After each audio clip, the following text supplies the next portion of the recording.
Okay, so kita punya bilangan orang 38. Which is not ideal, but tak apa, kita akan teruskan juga because it's quite late dah malam ni, so kita pun tak nak take too much of your time juga. So kita akan proceed lah with our talk for today. So basically kita punya Santai 2.0 today, kita ada Nur Ain Hanani, alumni FST from kiranya atas you all again. So penerima anugerah pelajaran diraja. So basically the best student in USIM, among the best for the last year. Majlis Konvo ke-18 is the one that's coming soon. So basically she is one of the best students in USIM. And then the second student that we have is Rais Salsabila, also alumni FST, another penerima anugerah Lembaga Pengarah University LPU. So again, one of the best students in USIM. So if you want to ask about the best way untuk menguruskan masa, you have nobody better than these two ladies right here. So please ask as many questions as you want. Macam mana diorang boleh survive dengan segala susah senang kehidupan kat USIM ni and still come out on top. This is the perfect time to do that. Okay, so that's what we have in store for you guys today. Alright, so those of you yang dah pernah datang santai and also those of you yang pernah join my classes, I am going to be using Menti and we're going to do a tag team kind of moderator here. I'm going to be in charge of intro sikit and then the quiz right at the end. But for moderating the panel, we have our lovely Dr. Sakina. So our Dr. Sakina will be presented to you in a short while. But throughout this entire Santai, please go to menti.com. So you either have another device like a phone, you open it on your phone or you open it on a different browser or something.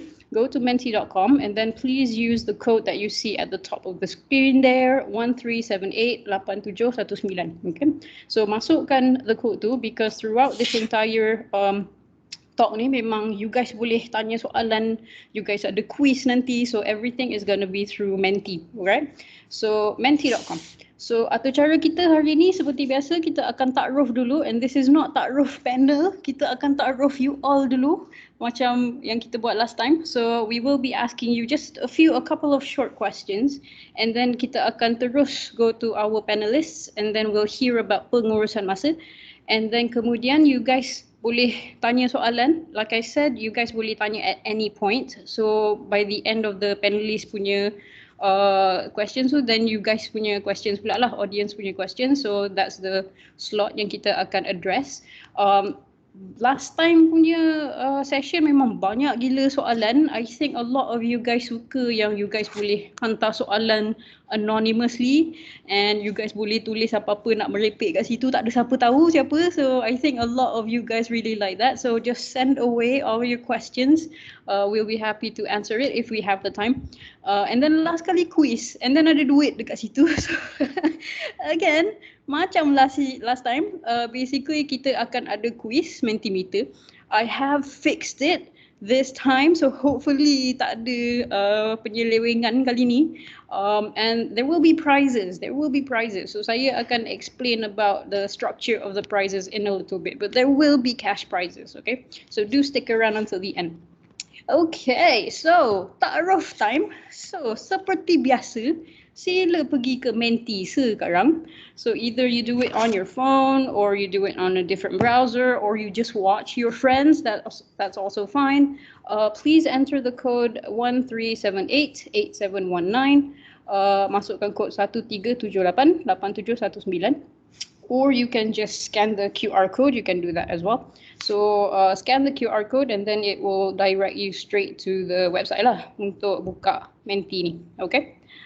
So far ni baru ada 2 orang, so kita tunggu sikit for everybody else. Hopefully you guys yang masuk tadi ada dalam 30 orang kalau tak silap. So saya tak expect lah 30 orang sign up kan, tapi hopefully double digits lah. So saya tunggu sekejap nak bagi double digit sikit. Hopefully you guys semua dah dapat register, okay? All right, so this is Start Rof, so we're gonna ask questions about you guys. So I'm gonna proceed to the first question. So the first question is very simple. Which year are you?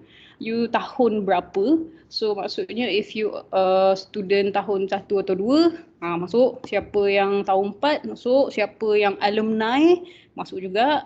Siapa yang tak nak mengaku, pilihlah mana yang rasa diri tu masih ditakuk situ. So pilih mana nak boleh.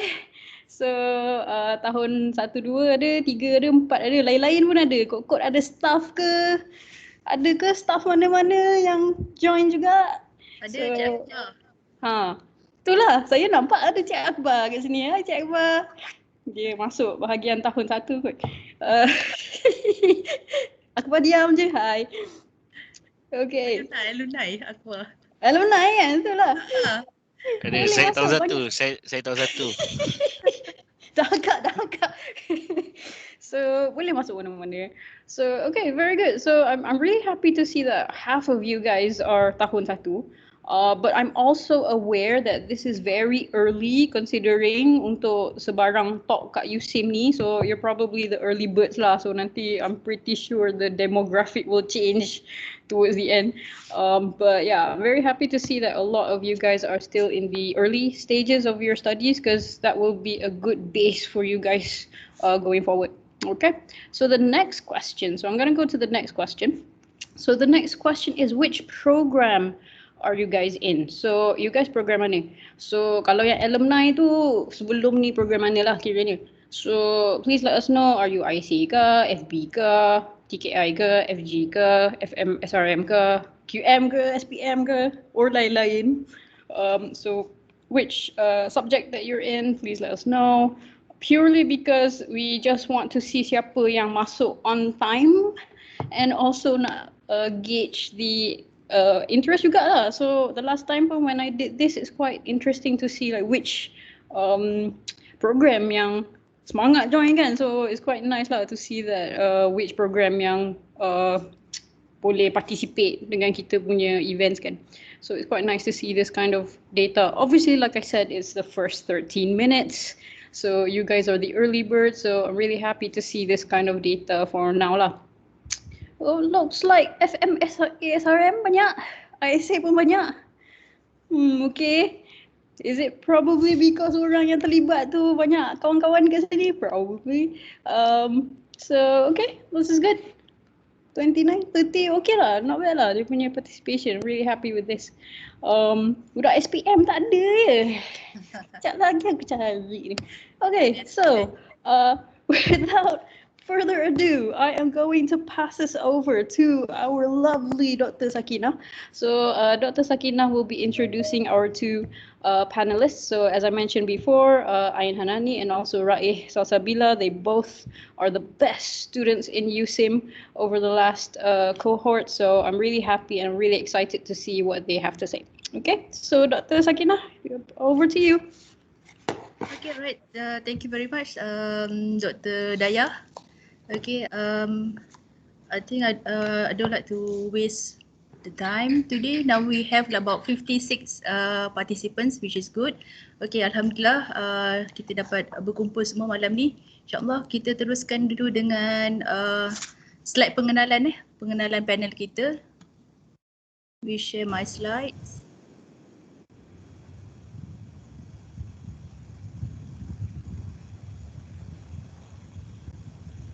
Okay, now everyone can see my slide. Boleh tengok ke slide saya? Yep, nampak clear. Okay, dah. Okay, good. Only Dr. Daya je respon. Yang lain semua okay, fardu kifayah semua dah pergi jalan makan ni. Okay, so basically semua dah tahu moderator pada malam ni, insyaAllah saya dan Dr. Daya. Okay, untuk pengetahuan semua, Dr. Daya adalah penyelaras alumni. Okay, and first of all, I would like to thanks and congratulate again to Nur Ain Hanani binti Hamid and also Raih Salsabila, okay, for joining us tonight. Terima kasih. Okay, let's proceed with the background. Mungkin ada yang tak kenal kalau pelajar bukan daripada FB. Okay, so basically Nur Ain Hanani sedang melanjutkan pelajaran dalam Master in Biological System Sciences, Graduate School of Comprehensive Scientific Research Prefectural University of Hiroshima, dan dah mulalah daftar insyaAllah, dan dia akan terbang ke Jepun dalam April ni. Merupakan graduan Food Biotechnology ataupun Bioteknologi Makanan daripada USIM, batch ke-14 FB dari intake 2016. LI ataupun internship di KPG Pahang Specialist Hospital in Dietetic and Food Services from February to July 2020. Ain juga merupakan pelajar lepasan Tamhidi Sains dan Teknologi 2015 hingga 2016, dan Ain juga dari Mahat Tahfiz Negeri Pahang 2010 hingga 2014, dan juga menghafaz 30 juzuk Al-Quran. Alhamdulillah. Okay, ada yang menghafaz juga ke? Tak apalah, tak jawab kan. Alright, next kita boleh tengok pencapaian Nur Ain Hanani binti Hamid. Okay, sebenarnya ni ada banyak lagi gambar-gambar yang diberikan. So this one is very selective one that I choose. Banyak sebenarnya pencapaian Ain bila saya review dia punya resume. Ni antara pencapaian, dan Ain sangat aktif dengan debat. Okay, untuk pengetahuan semua. Pernah juga dapat juara Food Product Development untuk program FB, dan mendapat anugerah khas pencapaian siswa AXIS 2017 dengan 2018. Pendebat terbaik ketiga masa Arabic Debating Championship 2018. Pernah juga dapat anugerah khas Ketua Pengarah Pendidikan, anugerah khas Ketua Pengarah Pendidikan Tokoh Siswa 2018. Okay. So basically this is some of the photos. Banyak lagi kejayaan Ain. Okay, alhamdulillah, syabas.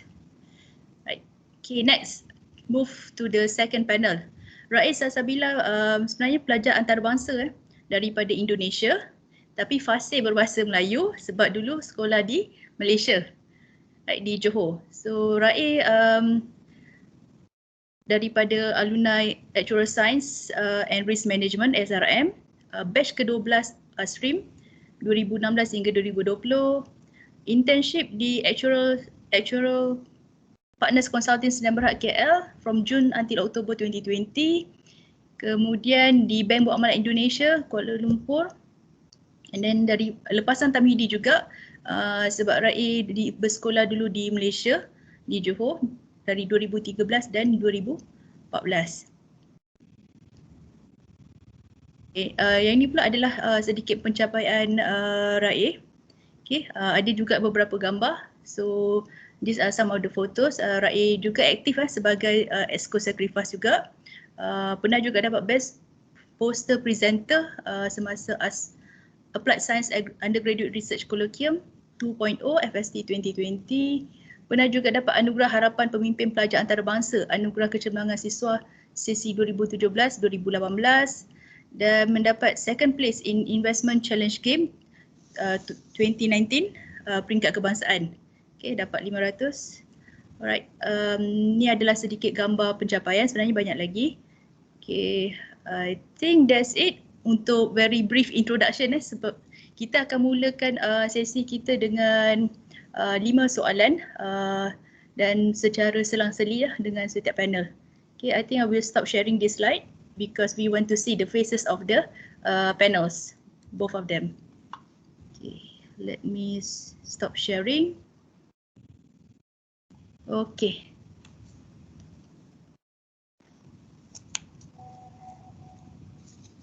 Ready?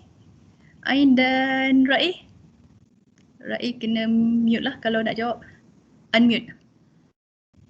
Rai tengah mute lagi tu. Alright. Okay, both of you ready? Right. So sebelum saya tanya soalan kepada Ain, boleh bagi intro sikit dalam bahasa Arab Ain?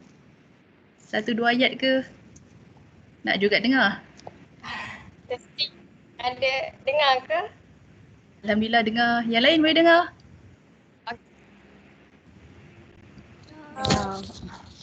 Boleh dengar. Start lah. Alhamdulillah dengar. Bismillahirrahmanirrahim. Okay.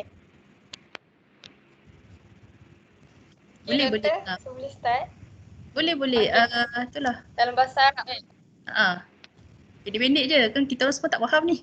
Dia orang faham lah. Saya yang tak faham.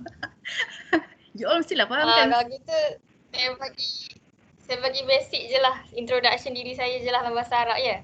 Sure. Bismillahirrahmanirrahim. Assalamualaikum warahmatullahi taala wabarakatuh. Ismi Nur Ain Hanan binti Hamid wa ana min kulliyatil ulum teknologia wa kadzalika minal mutanazir fi hadhihi jami'atil ulum islamiyatil Malaysia. Syukran. Itu saja. Okay, Raib boleh translate ke? Pelajar Muslim kan?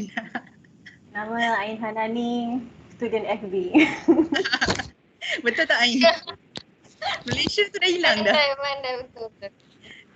Yang Okay, paling Alhamdulillah. basic saya bagi. Alright, okay, terima kasih. Itu very brief introduction lah. Okay, we start with the first question.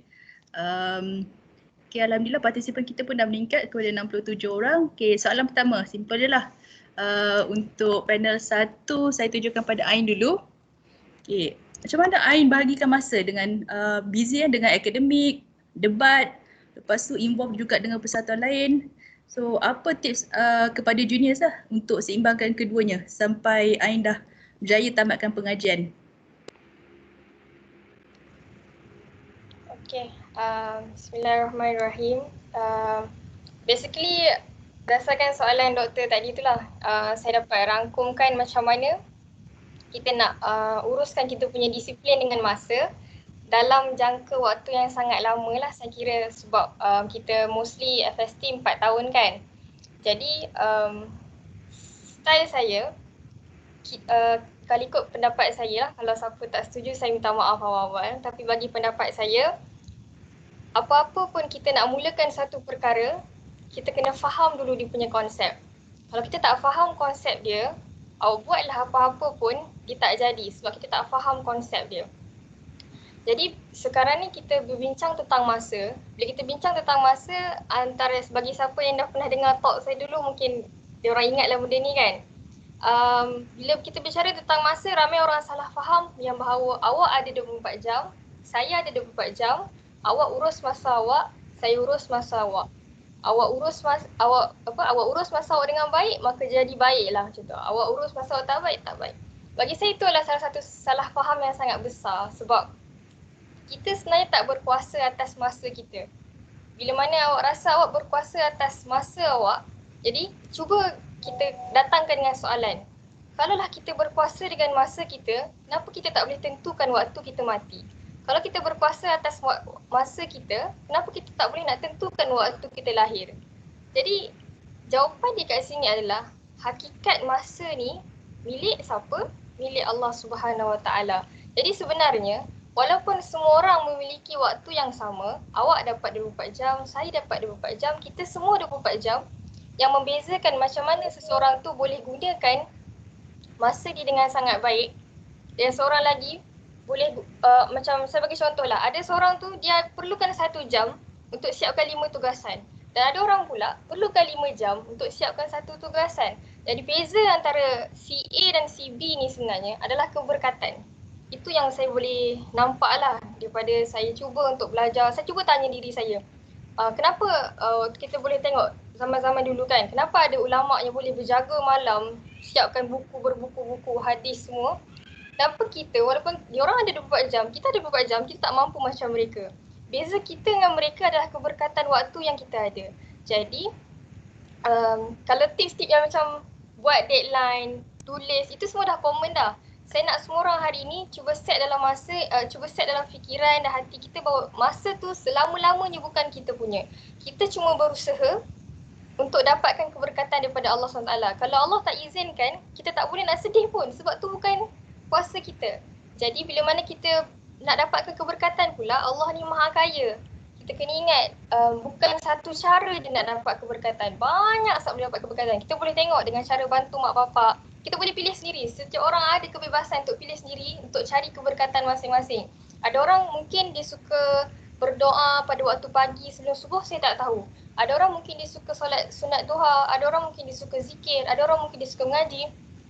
Jangan banyak, biar sikit tapi ikhlas dan istiqomah. Tu je saya punya cadangan saya. Mungkin start daripada esok boleh try 1 hari, cuba buat pembaharuan. Awak nak zikir subhanallah je. Pagi-pagi awak zikir subhanallah je pagi-pagi. Tapi awak konsisten sepanjang hari, awak akan nampak perubahan dari segi masa awak.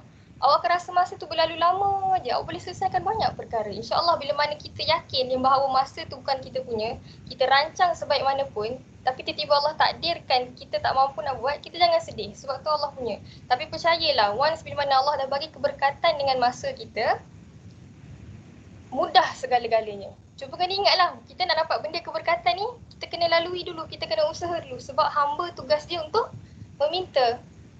Allah ni maha mengetahui, kita tak minta pun Allah dah tahu kita nak apa. Tapi sebab kita ni hamba, kita kenalah minta, kenalah rendah diri, kena minta, jalankan tugas sebagai hamba. Salah faham manusia hari ni bila mana diletakkan Allah ni seolah-olah macam makhluk. Ingat kata, bolehkah aku nak minta ni ke Allah? Boleh ke? Janganlah buat macam tu. Kita boleh minta apa saja dengan Allah. Tapi kita kena hidup sebagai seorang hamba. Mintalah dengan rendah diri.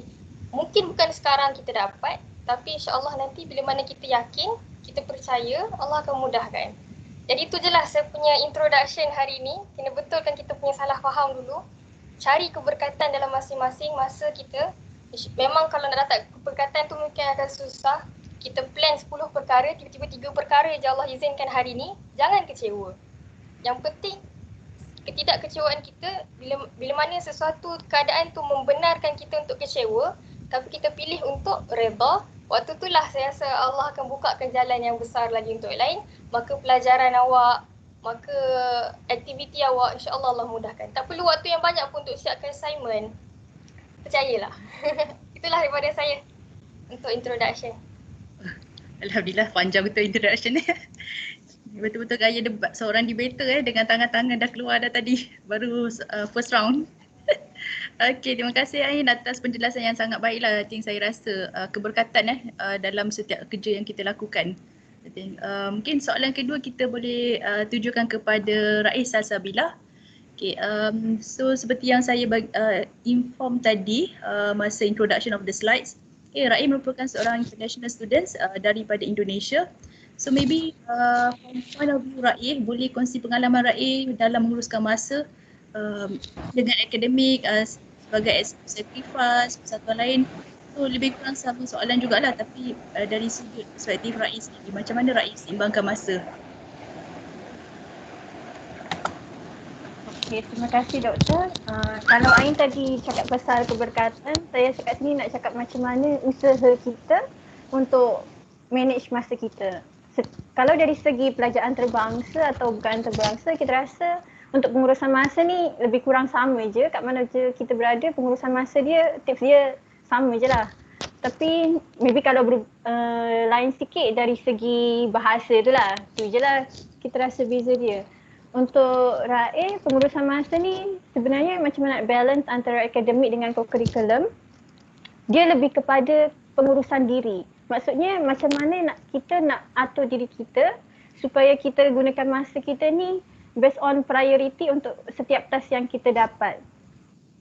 Contohnya kalau kita dah rasa task tu memang penting untuk kita, so kita gunakanlah masa yang kita ada tu untuk kita siapkan dulu task yang penting tu. Lepas dah siap task yang penting tu, baru kita buat benda yang less important daripada task tersebut. So macam mana kita nak nilai level of priority satu task tu? First, kita kena tahu deadline dia. Maybe kita boleh nilai daripada deadline untuk task tu. Contohnya kalau, of course kalau task tu kena siap hari Rabu, dengan task yang kena siap hari Ahad, task yang kena siap hari Rabu tu lah yang kena kita kena buat dulu berbanding dengan task yang hari Ahad. Untuk deadline ni ada satu tips yang saya selalu buat, kita kena set deadline untuk diri sendiri tu lagi awal berbanding deadline yang sepatutnya kita kena hantar. Contohnya kena hantar hari Jumaat, at least kena siap maybe hari Rabu tu kena siap lah. So kalau ada apa-apa, contoh tiba-tiba sakit ke, ada urgent matter, at least hari Khamis tu kita boleh rushing untuk siapkan assignment yang sepatutnya kita kena siapkan hari kita dah set untuk siap hari Rabu tu. Yang second adalah kita kena tahu diri kita. Maksudnya kita kena tahu kemampuan kita, kita kena tahu strength and weakness kita. Kenapa? Sebab contoh kalau kita jenis yang suka study pagi, so kita boleh concentrate more pagi hari, so kita set lah masa pagi tu untuk kita study. Sedangkan masa-masa lain tu kita boleh siapkan untuk tugas-tugas lain. Contoh kalau kita join persatuan, task-task untuk persatuan tu kita buatlah masa selain pagi tu. Selain tu kalau kita tahu strength and weakness, kita boleh tahulah tugas mana yang kita kena set masa lagi lama untuk kita siapkan tugas tu. Contoh kalau kita punya strength dekat satu task ni, so biasanya kita akan siapkan tugas tu lagi cepat lah berbandingkan dengan tugas yang kita termasuk dalam kita punya kelemahan. Daripada sini kita tahu agak-agak berapa lama kita boleh siapkan untuk tugas tu. So bila kita dah tahu kelemahan kita, kita punya strength kita dan kita punya level priority untuk setiap task, kita dah boleh buat dah jadual untuk pengurusan masa kita. So bila dah buat jadual, make sure, bukan make sure, dia macam kita try at the best yang kita boleh buat untuk kita kerjakan task yang kita jadual yang kita dah buat tu. Sebab kalau kita tak buat, dia hanya sekedar tulisan dekat atas kertas je, sebab kita tak apply apa yang kita dah buat dan kita dah tulis kat kertas tu. Itu sahaja. Alright, okay, terima kasih Raih. Alhamdulillah kita selesai soalan pertama. Macam pasuk pusingan lah ada soalan pertama. Okay, next questions. Kita berbalik semula kepada panel satu kita, Ain Hanani. Soalan kedua. So basically bila involve dengan debates, mungkin akan sibuk lah kan. Bukan selain daripada debates, ini ada competition as well, society ke semua. Okay, bagaimana Ain tangani pertandingan yang dijalankan semasa minggu kuliah? Sebab kita tahu kan competition dia kadang-kadang memang selalu je ada pada masa kelas. Macam mana nak tangani pertandingan ni yang berjalan pada masa kuliah dengan tugasan lain juga at the same time. So macam nak cope macam mana, nak bagi tahu lecturer macam mana kan. Dan pernah tak Ain terfikir, rasa sebab stres kan banyak sangat kan, assignment ada, competition pun ada, pegang jawatan lain pun ada, tiba-tiba rasa nak bersara atau rasa give up, nak berhenti je daripada debat. Pernah tak terfikir benda ni? Sebab nak fokus pada akademik saja. Sebab kita tahu bila saya dah handle students since jadi KP daripada tahun 2015, banyak students kadang-kadang dia terhenti saja dia punya debat tu, ataupun dia hanya aktif pada tahun pertama saja. Bila masuk tahun kedua, tahun ketiga, diorang dah tak boleh dah nak cope dengan pace tu. Semua akan slow down je. Jadi macam tak ramai lah yang boleh konsisten. So macam mana Ain tangani benda tu 4 years in USIM? Okey. Saya jawab, ada 2 soalan. Pertama sekali, macam mana nak tangani pertandingan yang jalankan waktu kuliah kan. Okey, jadi pertama sekali kita kena macam apa Raih cakap tadi lah, kita kena tahu prioriti kita dan kita kena tahu kita kena identify siapa yang ada di sekeliling kita. Kita kena ingat bila kita hidup dekat USIM ni, dekat ataupun secara am lah kat USIM lah kan, kita bukan hidup seorang-seorang, keputusan kita akan menjejaskan banyak pihak. Jadi kita kena tahu dulu siapa yang terlibat. Jadi secara umumnya yang terlibat adalah yang pertama sekali kita sendiri, yang kedua yang terlibat adalah pensyarah-pensyarah, yang ketiga adalah rakan kuliah kita, yang keempat adalah rakan-rakan yang rapat dengan kita, contohnya housemate kita macam tu. Jadi untuk apa-apa yang kita lakukan, kita kena ingat tindakan kita akan involve banyak pihak. Contoh, bila mana ada pertandingan dijalankan, waktu tu pula dekat dengan waktu tu bertindan pula dengan tarikh kuliah, lagi seksa bila mana tarikh tu dekat sangat dengan exam. Jadi aku kena tahu prioriti awak adalah pelajaran. Jadi pertama sekali saya selalu buat adalah saya akan inform dulu orang-orang yang berkait dengan saya. Saya akan inform housemate saya akan inform guru saya, pensyarah-pensyarah saya yang terlibat. Saya akan inform saya punya rakan kuliah sebab kadang-kadang kita ada group work kan yang perlu selesaikan secara berkumpulan. Saya tak nak jadikan apa penglibatan saya tu sebagai fitnah yang mana saya tak mampu untuk jalankan saya punya tugasan prioriti sebenar saya sebagai seorang pelajar yang menuntut di USIM. Jadi pertama sekali kalau bila mana kita dah inform, kita kena dapatkan kepercayaan diorang pula. Contoh bila mana saya ada pertandingan 30 hari bulan. Jadi contoh seminggu sebelum tu saya dah inform diorang saya ada pertandingan. Jadi mereka semua di keliling saya ni dia aware. Bila mana dia tahu saya ada pertandingan, jadi kita sama-sama mungkin kalau kerja kumpulan saya akan minta izin, boleh tak saya siapkan dulu semua kerja kumpulan saya hantar dulu. Kalau pensyarah pula, saya tahu deadline ni bertindih dengan saya punya tarikh pertandingan. Boleh ke kalau sama ada pensyarah nak awalkan saya punya tarikh deadline, tak apa sebab pilihan saya nak masuk pertandingan, bukan bukan salah pensyarah tu, pilihan saya sendiri. Jadi saya kena bertanggungjawab. Jadi doktor, saya di pertandingan, boleh ke saya hantar dulu assignment saya, ataupun doktor, saya di pertandingan, boleh tak saya lewatkan sikit. Tapi benda pertama sekali adalah aku nak dapatkan kepercayaan diorang. Bila dah dapat kepercayaan diorang, insyaAllah pertandingan lepas tu, bila mana diorang dah tahu pattern kita ni macam mana, sekalipun assignment kita hantar, macam mana pun kita tak abaikan kawan-kawan kita, macam mana-mana pun group work still jalan, kita boleh still datang exam, still performance okay. Awak masuklah pertandingan mana sekalipun, insyaAllah semua orang akan bagi kerjasama dengan awak. Soalan yang kedua, pernah tak terfikir nak keluar daripada debat? Saya boleh kata satu penipuan yang sangat besar saya buat hari ni kalau saya kata saya tak pernah.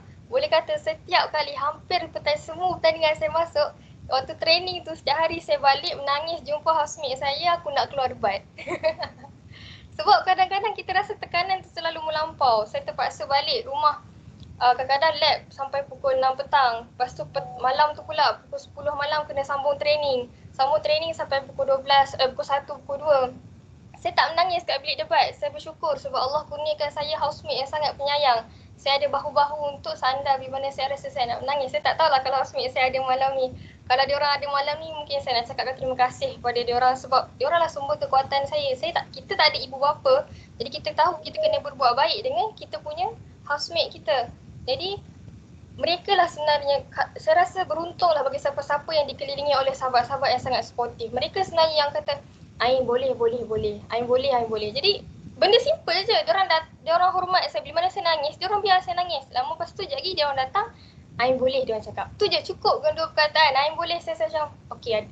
Kita akan rasa okey, ada kawan-kawan yang percaya kita, ada ibu bapa yang mengharapkan kita. Jadi takkanlah disebabkan kita nak sia-siakan sebab kita rasa kita penat. Jadi sejak pada tu saya fikir, apa-apa keputusan yang saya nak buat, dia melibatkan ramai orang. Dan kalau saya fikir juga, awak cuba letakkan diri awak, keputusan hari ni awak nak buat, adakah awak yang dulu akan bahagia dengan keputusan awak, dan adakah awak yang akan datang akan menyesal dengan keputusan awak yang awak buat hari ni. Cuba letakkan di posisi itu.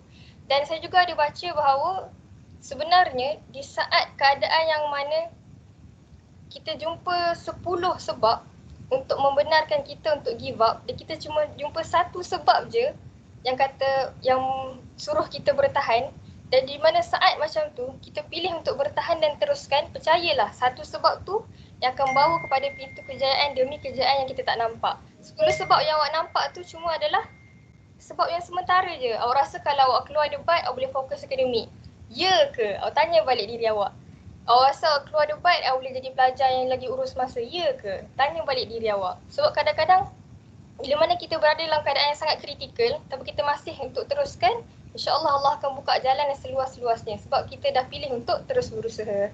Okey, itu saja. Okay, terima kasih Ain. Okay, next questions will be on Ra'i. Okay, Ra'i pula. So bila rasa tertekan, apa yang Ra'i lakukan bila tertekan dengan situasi masa yang terhad jugalah, the same questions. Tapi at the same time nak aktif juga, nak dapat keputusan yang baik juga dalam akademik. Tapi nak juga melontar juga, nak rasa nak join juga kurikulum kan. So pernah tak rasa demotivated? Terima kasih doktor. Untuk demotivated ni selalunya kalau ada masalah masa yang terhad, sama ada akademik ke persatuan, contoh ada program dekat-dekat nak exam tu, selalunya kita kena fikir sebenarnya apa hala tuju kita yang kita nak tu. Bila kita nak satu benda tu, sebenarnya kalau kita memang dah nak, kita akan bagi usaha yang seiring dengan apa yang kita nakkan tu lah. Memang benda tu lah paling penting, apa yang kita nakkan, dan juga macam Ain kata kawan-kawan. Bila kita ada kawan-kawan tu, selalu kawan akan bantu. Contoh kalau nak exam, kita boleh minta tolong kawan. Selalunya kan kalau kat kelas, doktor ada bagi mana-mana yang kita kena study. Kalau kita tak faham apa-apa, kawan tu lah yang selalu akan tolong kita benda-benda macam tu. Untuk dari segi untuk bila mana task tu, contohnya kalau dah ada banyak sangat tugas, macam mana nak handle. Contoh hari ni banyak sangat tugas, bila kita dah banyak sangat tugas, selalu apa satu kata yang kita sebut, banyak sangatlah tugas, tak tahu mana satu yang nak start. Itu selalu kita keluarkan. So kalau benda macam tu dah terjadi, selalu rakyat akan first thing first, step 1, rehat jap. Sebab bila dah stres sangat kan, ada banyak assignment lah, persatuan lah. Kita rehat kejap, maybe dalam around 15 minit tu okey lah kan. 15 minit rehat, lupakan jap tugas-tugas yang kita ada tu, tenangkan fikiran. Sebab kalau kita nak buat juga, kalau fikiran tak tenang, mesti apa benda yang kita buat tu kita akan buat gelabah, celaru. So apa yang kita buat, kita akan lebih ke buat kesilapan masa kita buat benda tu. So relax sekejap. Bila dah habis relax tu, kita kena buat second step, iaitu ambil kertas, ambil pen. Kenapa? Kita tuliskanlah apa je yang kita kena buat tu, list je. Tulis 1, 2, 3 sampai semua task yang kita kena buat. Contoh hari ni apa yang kita kena buat hari ni, tulis je. Lepas dah tulis, ada 3 question yang kita kena buat. First, benda kita kena tengok level of importance yang macam kita tahu, saya cakap tadi. Kita bagilah level-level untuk setiap task tu. Lepas dah bagi level, second question, lepas kita, sebab kita dah tahu diri kita tengoklah agak-agak berapa minit untuk siapkan task yang kita kena buat tu. Contoh selalunya kita kena siapkan, kita boleh siapkan dalam masa 30 minit ke 1 jam. So kita bolehlah bagi cadangan masa yang kita boleh siapkan task tu. Lepas tu that question macam Ain kata, sebab setiap decision kita buat tu dia akan involve orang lain. So kita fikirlah bila kita buat benda-benda tu apa yang akan impact kepada orang lain. So benda apa yang kita, siapa je yang kita kena inform kalau ada memang betul-betul urgent yang kita memang terpaksa tak boleh buat atau apa-apa, siapa je yang akan kena impact. Lepas tu apa yang solution kita kalau kita buat benda tu. So lepas dah buat 3 tu, step yang terakhir, kita dah decide apa je yang kita kena buat, kita dah decide agak-agak berapa lama kita kena siapkan benda tu, buat berdasarkan kertas tu. So bila dah buat tu, at least kalau kita dah set time untuk cadangan masa, setiap kali kita dah siap satu task tu, kita bolehlah pangkah satu dalam list tu. Sebab kalau kita dah siap pangkah-pangkah list, at least setiap kali kita siapkan satu tugasan, kita rasa macam oh seronoknya dah siap satu. Makin lama makin berkurang task-task tu, semakin seronoklah kita nak buat kerja tu. Itu saja daripada saya. Okay, terima kasih Raih. So I think we have complete about 2 questions for each of them. So sebenarnya 4 dah soalan kan, dah total. Okay, soalan ketiga basically same question for both. Okay, saya baca sekali je lah. Okay, sepanjang Ain dan Raih yang menjadi mahasiswa USIM, so apa pengajaran yang you all rasa paling berharga? Dan apa beza diri korang yang dahulu dengan yang sekarang ni? Okay, Ain boleh mulakan dulu? Okay, boleh jawab Doktor? Okay. Pengajaran yang paling berharga lah. Dulu saya ingat kalau kita ni kalau kita nak handle banyak perkara, kita kena ada sabar yang sangat tinggi. Bila mana kita sabar, kita stay compose, kita boleh selesaikan satu dengan baik. Tapi waktu dulu-dulu lah, saya pun baru discover benda ni. Sepanjang saya berada di USIM, saya cuba tanya diri saya sendiri. Waktu dulu saya ingat sabar ni macam kita deny emotion kita. Contoh waktu tu benda sedih, oh sabar, jangan nangis. Selalu orang kata macam tu kan, sabar, jangan marah. Tapi lama-lama bila saya fikir balik, sebenarnya dia bagi pendapat saya lah, sabar ni tak deny emotion kita. Kita manusia, kita ada emosi kita. Kalau lah waktu itu tiba-tiba awak dapat telefon pada mak awak beritahu yang adik awak dan kakak awak accident 2 hari sebelum awak final exam. Waktu tu awak nak menangis ke? Menangislah, tak salah pun. Sebab emosi tu adalah natural bagi human being. Kadang-kadang nangis tu adalah bukti bahawa kita ni ikhlas. Jadi waktu mana awak perlu buat, bila mana keadaan membenarkan awak untuk beremosi, tapi jangan berlebih-lebihan, yang rasional lah. Jangan halang diri awak. Itu tuntutan diri awak. Itu pengajaran yang saya dapat. Kalau saya sabar, waktu tu kalau saya nak nangis, sebab saya penat sangat dengan debat, saya penat sangat dengan assignment. Saya buat apa? Saya lari dekat hujung lorong dekat bilik saya nangis sorang-sorang. Lepas tu alhamdulillah housemate saya akan datang sorang-sorang, dia akan tanya kenapa. Kadang-kadang dia orang ajak makan semua.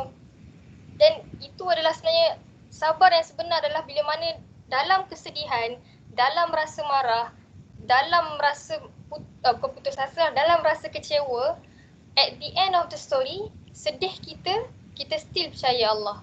sedih, marah kita still percaya bahawa okey, ini adalah salah satu daripada Allah punya perancangan untuk aku. Jadi hari ni aku sedih tapi aku still percaya Allah untuk aku. Jadi itu sebenarnya, jangan marah. Kadang-kadang kita pernah dalam satu tahap mana kita sedih sangat-sangat, kita angkat tangan pun kita tak keluar apa kita nak cakap. Kita cuma mampu mengalir air mata je. Tapi kita kena ingat Allah tu tahu. Kalau awak nak angkat tangan, awak nak mengalirlah air mata. Sebab kadang-kadang air mata kalau penat sangat dengan semua debat, semua persatuan, kalau nangislah. Sebab tu tanda awak ikhlas dalam setiap apa yang awak buat. Itu tandanya awak manusia. Ya, jadi beza saya dengan dulu adalah dulu saya bukan jenis yang tahu untuk memaafkan diri sendiri. Saya jenis tak concentrate dengan diri saya sendiri. Saya macam selalu fikir orang punya perception terhadap saya. Saya kena bagi the best. Macam tu je. Tapi saya lupa sebenarnya kita diri sendiri, kita perlu maafkan diri kita sendiri. Dan kita perlu, walaupun kita perlu bagi lebih kepada orang lain, jangan lupa untuk maafkan diri saya sendiri. Macam saya sangat sayang saya punya housemate saya, diorang jaga saya dengan baik. Saya sangat sayang kawan-kawan kuliah saya sebab diorang sangat supportive.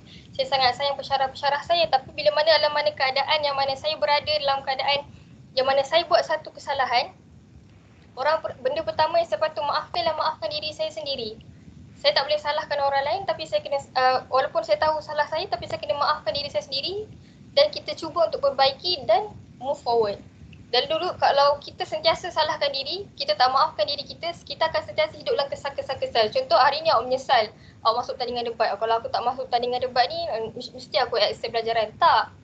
Bila mana awak rasa awak buat keputusan yang salah, maafkan diri awak dah buat keputusan yang salah. Berdoa dekat Allah supaya awak diberi peluang yang lebih baik pada masa hadapan. Dan jangan lupa maafkan yang lain juga. Okey, itu saja. Okey, terima kasih Ain. Tu Raif, masih ingat lagi soalan? Pengajaran paling berharga, apa beza diri Raif yang dulu dengan sekarang? Okay, kalau pengajaran paling berharga sebenarnya dia ada kaitan dengan konsep Yustin sendiri yang selalu cakap integrasi nakli dan akli. So kalau kita buat apa-apa, dia lebih kepada kita berusaha dengan baik-baik sebaik mungkin, tapi usaha-usaha tu sebenarnya apa hasil akhir tu sebenarnya adalah yang terbaik untuk kita. Maksudnya terkadang kalau kita usaha yang terbaik tapi sebenarnya Allah kata benda tu bukan yang terbaik untuk kita, terkadang kegagalan tu adalah sesuatu yang terbaik untuk kita daripada Allah sebab kita tak tahu mana yang terbaik untuk kita.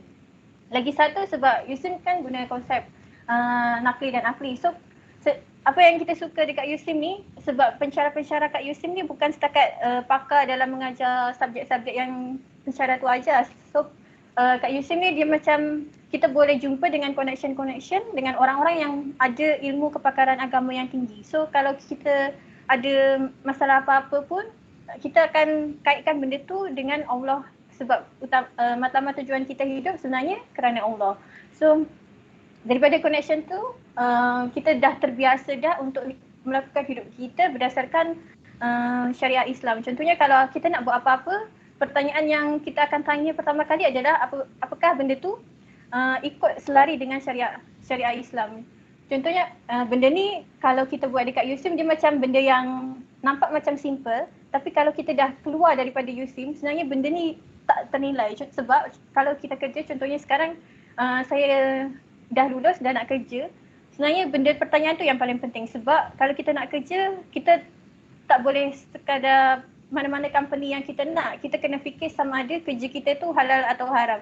Sebab especially kalau jurusan yang ada kaitan dengan finance, macam nak kerja kat bank ke, company insurance ke. So benda ni kita akan terbiasa untuk fikir apa yang kita nak buat tu dia ada selalu selari dengan hukum syariah, dan kita dekat USIM ni boleh jumpa dengan connection yang pakar dalam agama tu sebab kita kena wajib ambil subjek macam akidah, akhlak yang mana kita boleh jumpa dengan ustaz-ustaz USIM yang boleh jawab pertanyaan-pertanyaan yang kita tak boleh nak fikir mendalam, especially kaitan dengan fiqah atau hukum-hukum syar'i yang lebih mendalam tentang hadis ke macam tu. So dengan connection ni kita bolehlah dapatkan ilmu tersebut. Dan yang paling penting saya cakap tadi iaitu konsep tawakal, sebab kita dah usaha tu tak semestinya usaha yang kita buat tu akan menghasilkan apa yang kita nak, sebab yang terbaik tu adalah apa yang Allah bagi dekat kita. Kalau kita dah berusaha, tak semestinya kegagalan tu adalah satu yang buat kita sedih. Mungkin memang kita akan sedih, tapi kita kena fikir sebenarnya kegagalan tu adalah Allah bagi yang terbaik untuk kita. Itu saja. Okay, terima kasih banyak Rai dan Ain. Okay, next question. I think this is the fourth question. Okay, untuk Ain, apa sebenarnya yang Ain ingin capai sebagai seorang mahasiswa USIM, dan adakah apa yang dikecapi sekarang ni sesuai ataupun sama dengan apa yang Ain cita-citakan dulu? Yang that you dream of, sama tak? Okay. Soalan dia, apa sebenarnya yang saya nak capai sebagai mahasiswa USIM? Okay, pertama sekali saya kena jujur, yang waktu saya sekolah menengah, universiti yang saya paling tak nak masuk adalah USIM. Sebab? Universiti pertama yang saya reject awal-awal sekali USIM. Sebab USIM selalu datang sekolah saya sekolah angkat USIM, saya tak nak USIM. Boycott Betul lah, tapi itulah. Macam Rai cakap lah kan, macam mana Allah takdirkan daripada kita tak nak sangat universiti ni, tiba-tiba dengan izinnya sebenarnya universiti yang kita tak nak itulah yang paling-paling banyak bagi pengajaran dalam hidup kita. Dan universiti yang kita tak nak itulah sebenarnya yang itulah Alhamdulillah untuk anugerah itulah. Saya pun macam tak pernah expect lah macam tu. Jadi kita tak pernah tahu hari ini, gelapnya hari ini, mungkin sinarnya esok hari. Jadi kita jangan cepat sangat nak judge.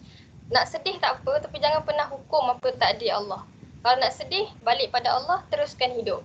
Jadi saya sebenarnya apa yang saya nak capai, saya cuma nak mak ayah saya tersenyum. Tu je sebenarnya. Kenapa saya cakap macam tu? Sebab ini cerita yang saya jarang-jarang buka lah. Hidup saya sentiasa di atas waktu saya kecil-kecil. Daripada saya sekolah tadika, saya selalu dapat nombor 1, 2, 3, 1, 2, 3 tak pernah jatuh.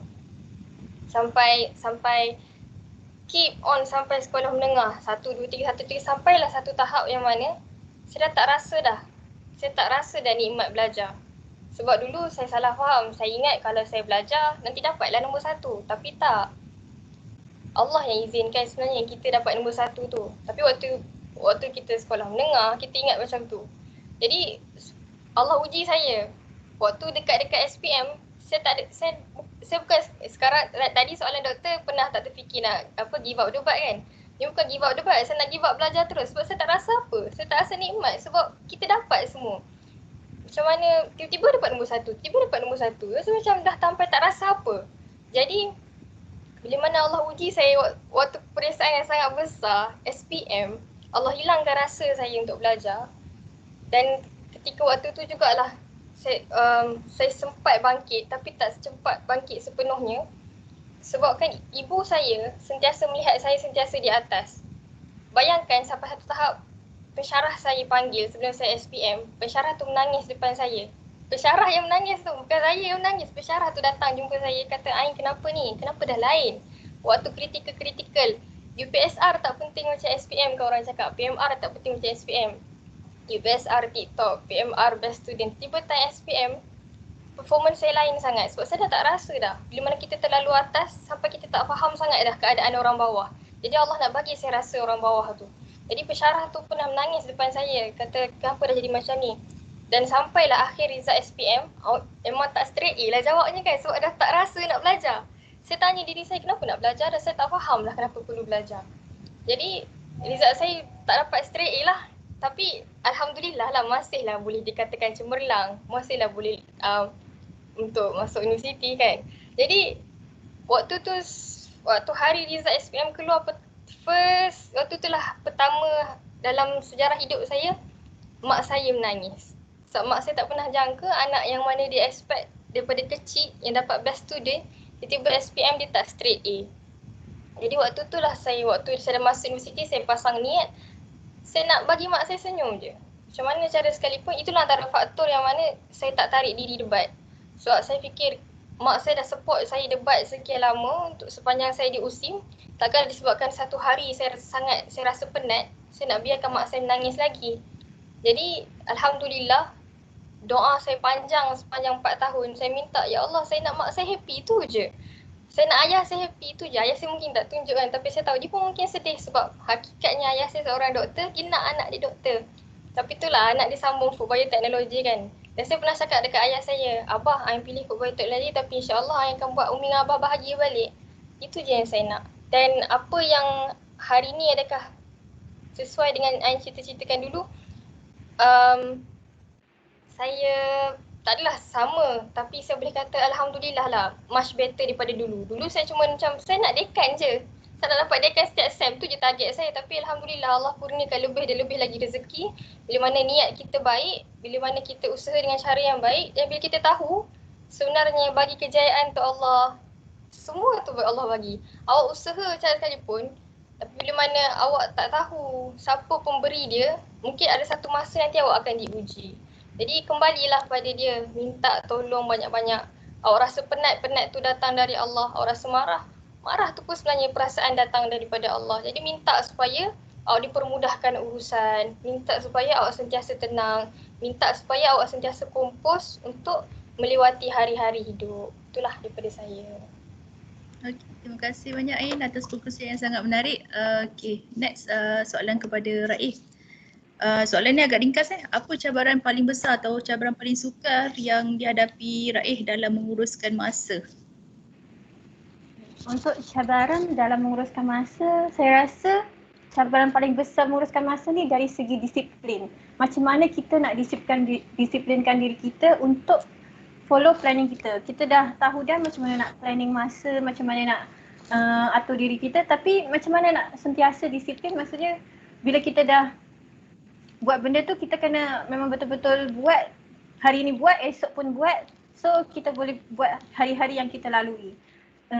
Bila kita untuk disiplin follow up kita punya planning ni, selalunya ada dua benda yang akan yang mengganggu. Yang pertama iaitu distraction. Contohnya kita dah plan study 2 jam, tetapi tiba-tiba ke tengah-tengah study tu ada je yang ganggu.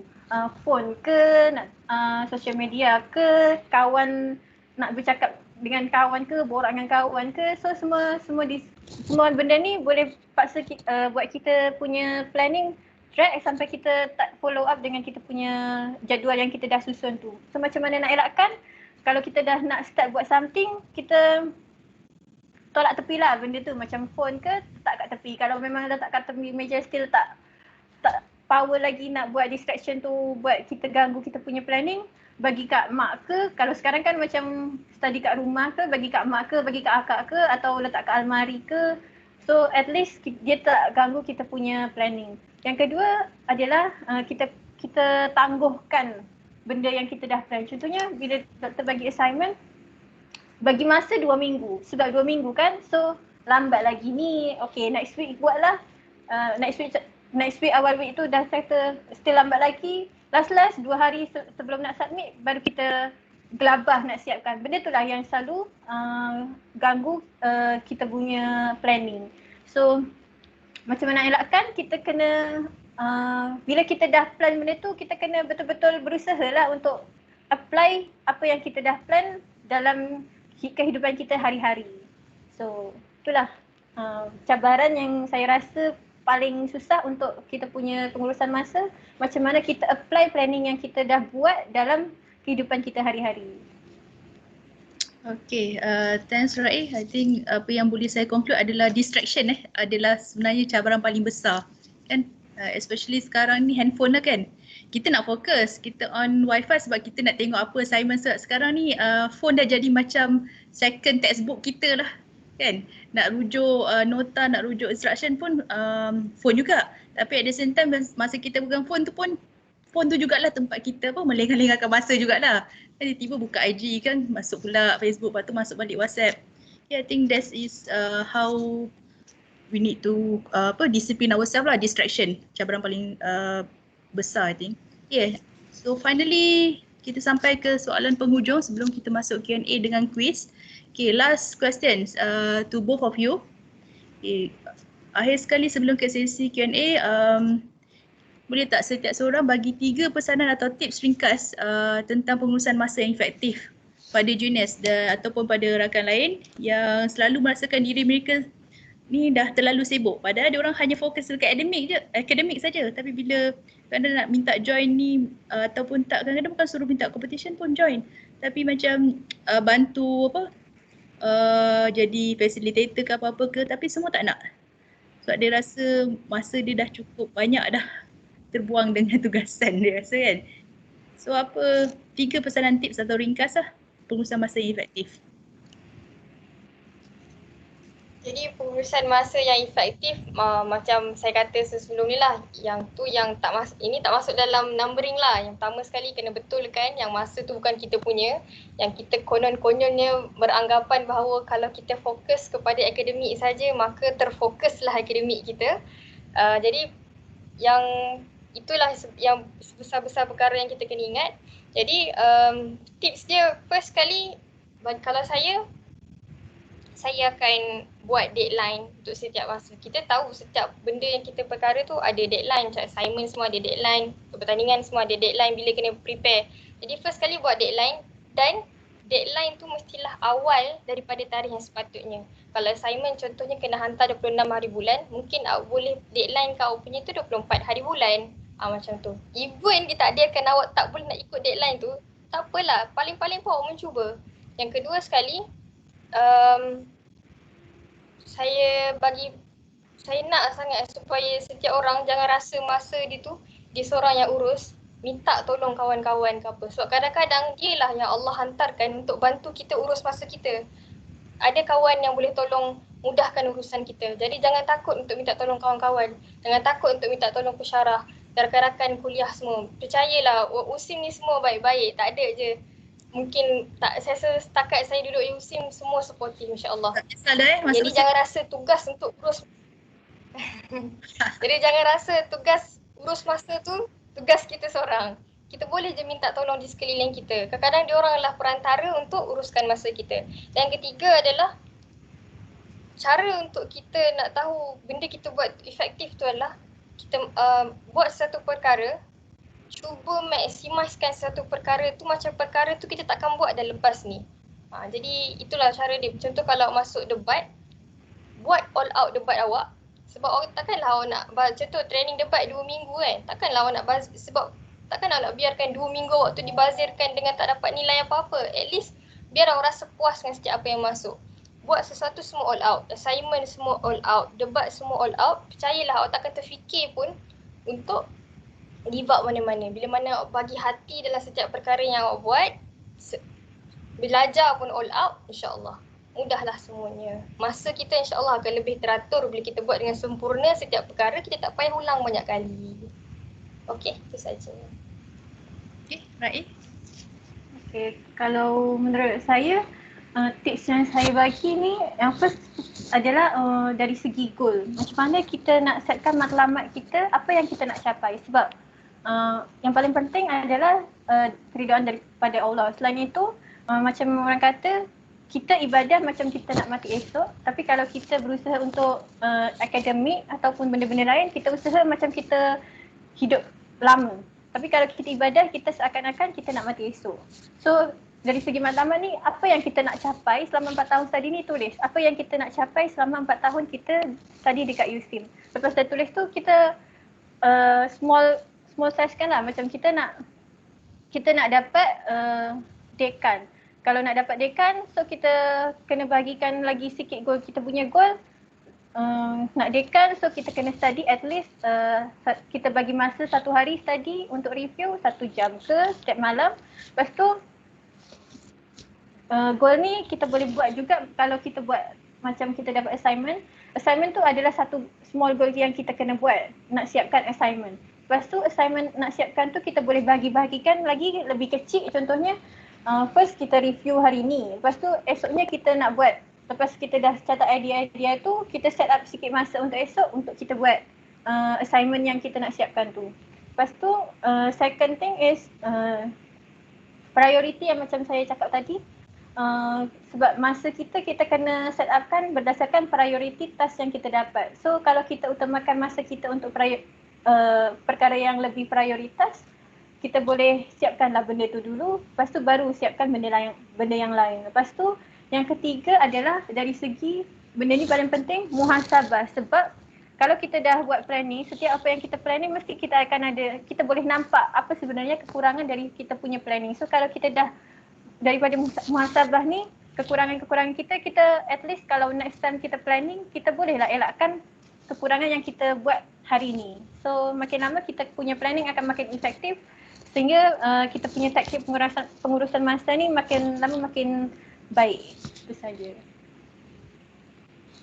Okay, right, Ra'i dan Ain. So finally we conclude all the 5 questions for each of them.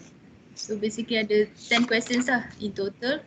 So maybe we can proceed with the next agenda, Dr. Dayah, Q&A. Any questions from the audience?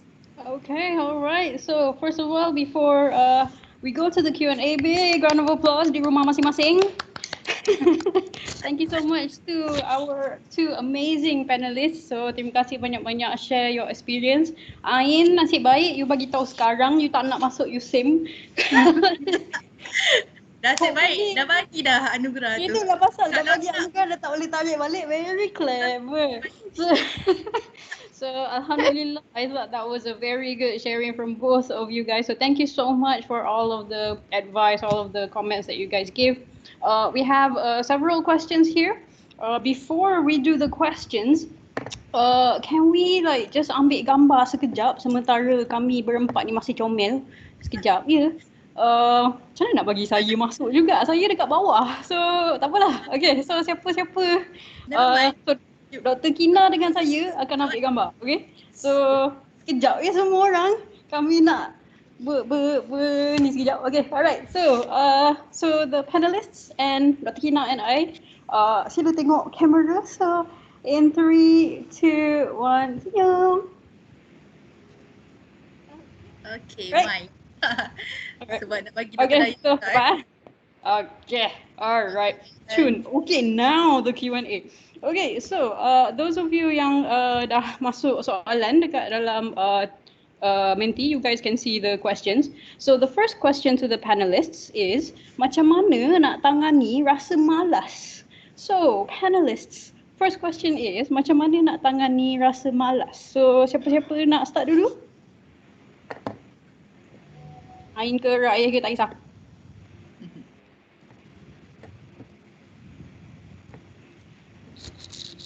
Okay lah, saya start dulu. Okay, alright. Kalau tanya malas, macam mana nak tangani dia? Jawapan saya adalah malas dengan manusia tu sangat sebati. Benda yang kita akan rasa setiap hari. Jadi, tangani dia pertama adalah just do it first. Tu je. Buat je dulu. Lepas orang rasa macam, saya sendirilah macam saya rasa saya mengantuk sangat. Bangun, kata ya Allah aku nak buat tapi aku penat sangat, aku tak tahu tapi tak apalah aku buat dulu. Macam tu. Kalau selagi mana awak layan malas awak tak start, walaupun awak berniat tak apalah nanti kita start, sampai bila-bila pun takkan jadi. Awak rasa macam awak tak ready pun, sebenarnya dunia ni takkan pernah tunggu bila kita bersedia. Kita yang kena jadikan diri kita bersedia. Jadi awak rasa macam malas sangat nak buka buku, pergilah masuk tandas, ambil wuduk sekejap. Ya Allah aku tak faham pun, tak apa aku buka, aku baca dulu. Lama-lama nanti percayalah sebab ilmu tu milik Allah. Kita ikhlas sebenarnya tapi kita penat.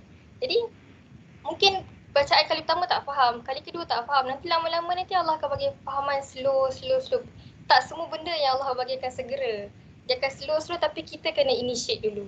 Jadi jawapan saya, kalau apa-apa pun awak malas nak mandi, pergi bangun masuk tandas. Malas nak baca buku, pergi bangun ambil buku. Malas nak makan, tu pelik lah. Pergilah masuk dapur, pergi makan. Start dulu, nikmat je kita akan rasa lepas nanti. Okay, itu saja. You need to put an effort, right? First. Cuba dulu letak effort sebelum kita kata rasa malas. Alright. Raih, nak Okay, tambah? Raih, nak tambah lagi Raih? Nak tambah lagi dari segi kalau malas ni sebenarnya kita boleh elakkan dengan bagi semangat kat diri sendiri dulu. Macam mana yang kata, kita kena buat macam mana kita nak buat. Contoh kalau tengah malas kan, kita suka coklat. Kita bagi macam hadiah untuk kita upkan kita punya energi untuk buat benda tu lah, untuk bagi kita semangat sikit. Contoh kalau kita nak buat review lepas dah baca satu topik, satu chapter, makanlah coklat yang kita nak makan tu. Lepas tu bacalah second ni. Dia macam kita upkan kita punya semangat lah.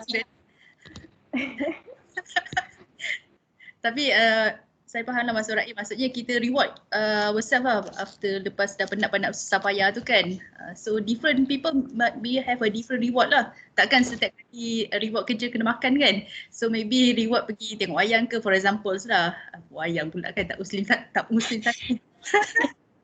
Apa, sekarang penjarakan banyak kat YouTube. Okay. Okay, alright. So just nak tambah juga, I know I'm not the panelist, but like one thing that I can probably answer for this question, because saya sangat pemalas. Like Dr. Kina knows this more. Saya sangat pemalas. So macam mana cara nak bagi lawan that malas tu? I don't know if you guys have heard of the Pomodoro technique. The Pomodoro technique is where you chunk your work into 10-minute chunks. Meaning you force yourself. Semua orang dah cakap kena force kan. You dah macam mana nak force? One way that I use is actually the Pomodoro technique. So I set the timer, set 10 minit, and then I tell my brain 10 minit je. Lepas tu nak pergi Facebook ke, nak pergi apa ke, buatlah. So you force yourself to do 10 minutes, and then dah habis 10 minutes tu, buatlah apa-apa. Lepas tu datang balik, 10 minutes lagi, okay? So what it does is it sort of like breaks the inertia. Macam your body dah biasa tak buat benda, you macam nak move dia, susah kan, nak terus daripada tak nak buat apa terus macam produktif susah kan. So Pomodoro technique is what I use lah untuk nak move from that pemalas punya side kepada produktif punya side. Try and go and Google apa benda tu Pomodoro technique tu. Basically it's chunking your work into 10-15 minute chunks, and then you promise yourself that you're gonna do some, lepak punya benda. So your brain doesn't say that, oh I don't want to do it. It's like your brain will say, oh kejap lagi saya boleh lepak. So you sort of trick your body to like become productive, and it really works. So you guys tolong look for Pomodoro technique, okay? So that is the first question. So thank you so much. All right, the second question, so to our panelists, Assalamualaikum. Waalaikumsalam. Saya ada satu soalan kepada para panel. Apakah penglibatan di universiti dipandang serius semasa interview di kerja? Dan jika ya, apakah kriteria yang dipandang? So basically, penting ke join semua benda waktu interview ni? Okay, so very good question from our audience. So kita start dengan Raih pula. Boleh ke Raih? Boleh.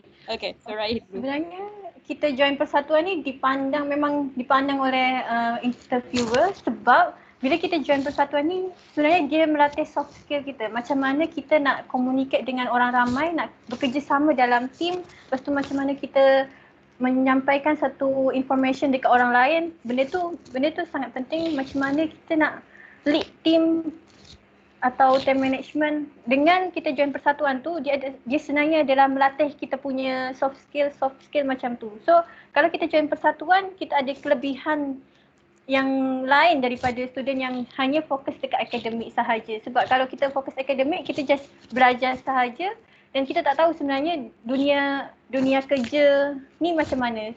Bagi saya persatuan ni dia macam training macam mana kita nak bekerja kat tempat kerja sebenar. Kita macam training first training sebelum kita nak bekerja. Itu je.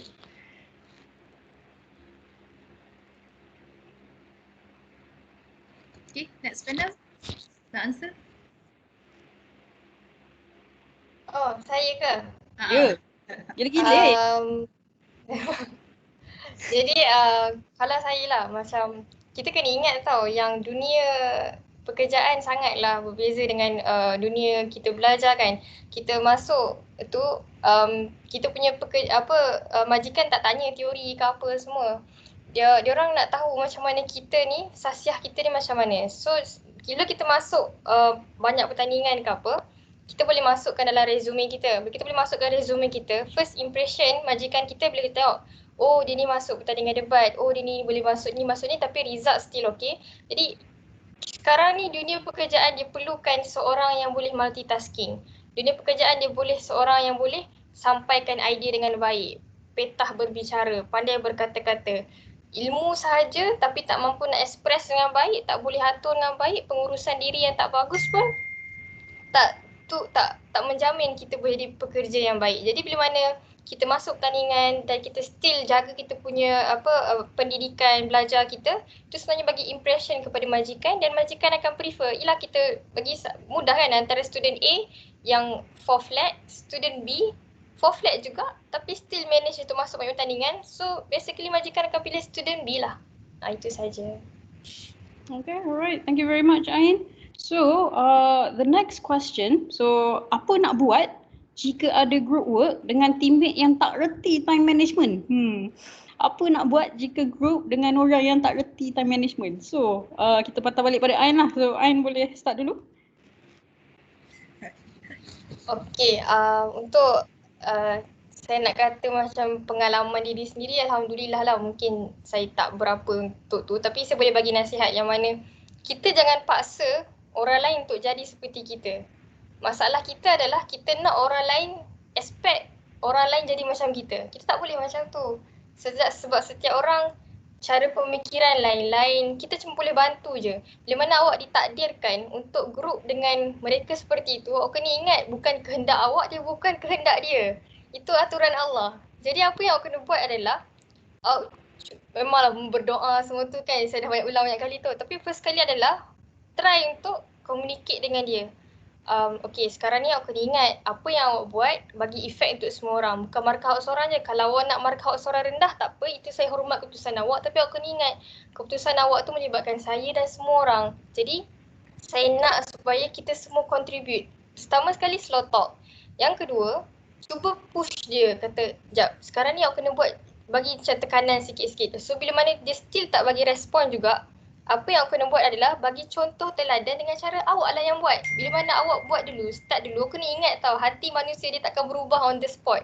Kadang-kadang awak kena buat. Kadang-kadang kerja dia pun awak buat. Lama-lama nanti dia akan terfikir. Dan awak jangan marah dia. Lama-lama dia akan terfikir, oh dah lah, dia ni banyak kerja, banyak tugasan tapi still mampu siapkan tugasan untuk orang lain, percayalah. Kita doakanlah supaya Allah bukakan pintu hati dia. Lama-lama nanti sebab manusia ni ada hati. Awak rasa jahat macam mana dia pun dia ada hati. Lama-lama akan terkesan dekat hati dia slow macam tu. Cuma jangan terus approach dengan cara kekerasan, maka tak selesailah masalah, bubarlah grup tu. Itu daripada saya. Susah nak buat tu, nak bagi rasa marah tu kurang, susah nak buat. Okay, Raih. Kalau dari saya, sama macam Ain, lebih kepada macam mana kita communicate dengan orang tersebut. Sebab kita kena macam communicate dengan dia, bagi tahulah sebenarnya tugas ni penting dekat dia. Lepas tu kita maybe boleh sentiasa remind dia, sebab kalau kita sentiasa remind, maybe dia akan terasa sikit sebenarnya dia dah buat kerja kumpulan kita tu lambat daripada atas sebab dia. So kalau kita remind dia, cakap baik-baik dengan dia, still tak boleh buat juga, kita bagilah macam kalau memang sebab ada je certain orang yang kita dah remind tapi dia still tak buat juga, tak hantar juga assignment. Benda ni yang kita buat, maybe kalau memang dah terpaksa macam tu, baru kita, ni memang tak semua orang buat tapi nak tak nak kita terpaksa buat sebab kita tak nak sakitkan diri kita sendiri. Kenapa? Sebab kita dah buat assignment tu tapi orang lain tak buat assignment tapi dia nak juga markah. So kita boleh report dekat doktor. Sebab memang betul lah, sebab tak boleh juga kalau first time maybe boleh lah kita tolong buatkan, tapi kalau memang dah selalu dia buat macam tu, dia akan sakitkan kat diri kita sendiri. So kita tak boleh juga tolong selalu, kita report lah. Itu memang nak tak nak memang kita kena buat. Itu je.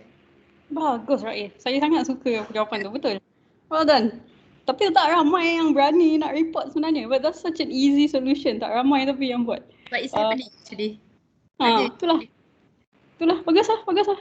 Okay. Dr. Kina nak tambah apa-apa? Tak ada kot. Okay. Alright. So we'll just have one more question. Right. There are other questions, but because it's already going a bit late now, so just one final question now. Senang je. How to stay productive?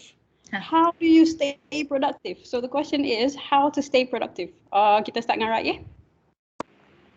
For me, untuk stay productive tu, kita kena sentiasa buat goal dalam diri. Contohnya apa yang kita nak capai. Goal tu maybe dalam 1 bulan ni apa yang kita nak buat. Contohnya nak baca satu buku yang boleh bagi tambah kita wawasan. Kalau untuk dalam for a year, apa yang kita nak capai. Dalam 1 tahun, apa yang kita nak buat. So kita memang buat goal tu maybe berbeza-beza dalam masa 1 bulan, 6 bulan, setahun dengan goal 5 tahun. So kalau benda-benda macam tu, goal 5 tahun kita nak apa, kita bolehlah setkan diri kita untuk 6 bulan tu apa yang kita kena buat supaya kita boleh capai goal 1 tahun yang kita nak capai. Apa yang kita buat tu, so dengan goal-goal ni kita akan sentiasa produktif dan juga dengan goal ni kita akan sentiasa semangat lah sebab kita buat benda tu memang akan sentiasa kita tahu apa yang kita nak dan apa hasil akhir yang kita akan dapatkan daripada goal yang kita dah set up tu, sama ada goal 1 bulan ke, 6 bulan ke atau setahun dan 5 tahun. Itu saja. Okay, alright. Thank you very much. So untuk Ain pula? Saya sependapat dengan Raih. Jadi sebab memang kita first kali kita memang kena niat dulu. Dia kena niat betul-betul dulu malam sebelum tidur tu kena niat. Ya Allah, esok pagi aku nak buat benda ni. InsyaAllah Allah memudahkanlah. Okay, memandangkan tu jawapan Raih. So jawapan lain saya adalah